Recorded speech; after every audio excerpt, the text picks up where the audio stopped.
Saylanım sen çın yürekten kıyların uğdu. Bu dünyama sen gereksin ömrümün yadı. Sen şanına süyü söyler dünüm ovadı.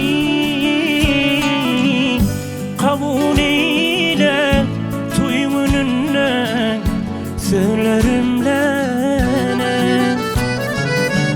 Sen şanına süyü söyler dünüm ovadı.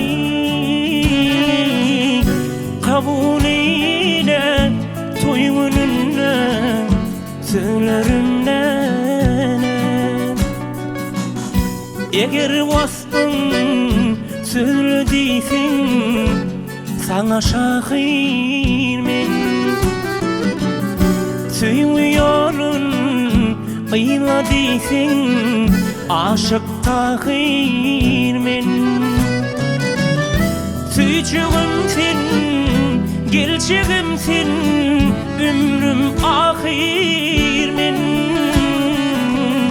Kabul eyle tuygununla sallarımlene.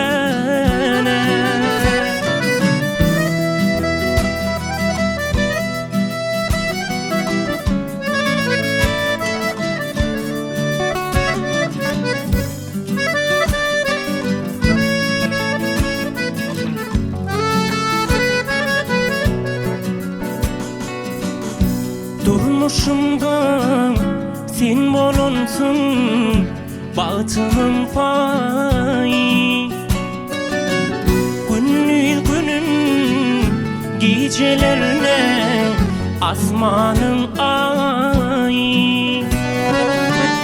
Gül keşfini deneyen min cennet humayı. Kabul eyle tuygununla fallarımlene. Gül keşfini deneyen min cennet humayı. Kabul eyle tuygununla fallarımlene.